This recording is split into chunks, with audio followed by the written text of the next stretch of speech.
everyone, and welcome back to our second lesson. This is Dave, and today we're going to be learning about the physical attributes of the iPhone and how to interact with them. But before that, I'd like you to get your iPhone ready in hand because we're going to be using it. Pause the video, and when you and your iPhone are ready, press play. I'll be waiting. The first thing you might notice is the massive screen that takes up most of the iPhone front. This screen is the main way to interact with the iPhone, and in every video after this one, we will only focus on the screen. The iPhone screen is a touch screen, which means you interact with it by touching it. A computer, for instance, is usually not a touch screen, so you need a keyboard and mouse to use it. But this isn't the case with the iPhone, because the screen is both a display, the keyboard, and the mouse. There are two main ways of interacting with the screen: pressing buttons and using gestures. Buttons are very easy to understand. Press a button by tapping a specific part of the screen, and it will react. You can do this to open an app, select something in the app, or pause a video.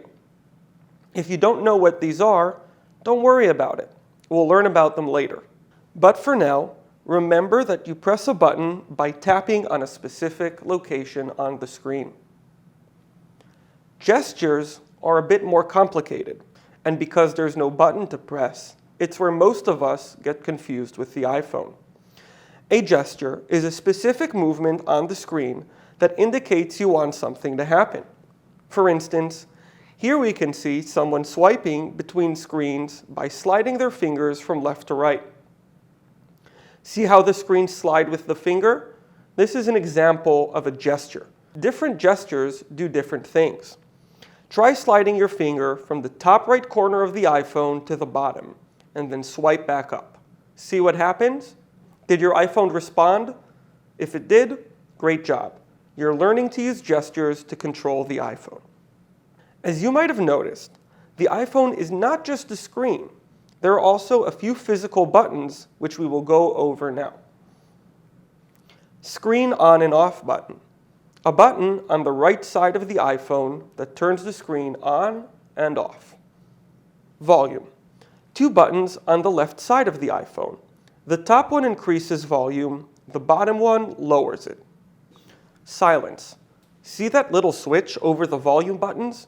This switch can turn the silent mode on and off. In silent mode, your phone won't make noise and will only vibrate, so it's great for movies. If the switch is toward the back of the phone and you see the orange background, the phone is in silent mode. Push it forward and the phone will make a noise when called. Charge socket. In the bottom of the iPhone, there's a socket where you can insert a cable to charge the phone when you're out of battery. You can also use this to connect your iPhone to a computer or earphones using a cable. So let's recap. The screen is where most of the work is done, and you can interact with it by pressing buttons and using gestures. On the exterior of the iPhone, there are also buttons, and these control volume, silent mode, and turn the screen on and off. Great.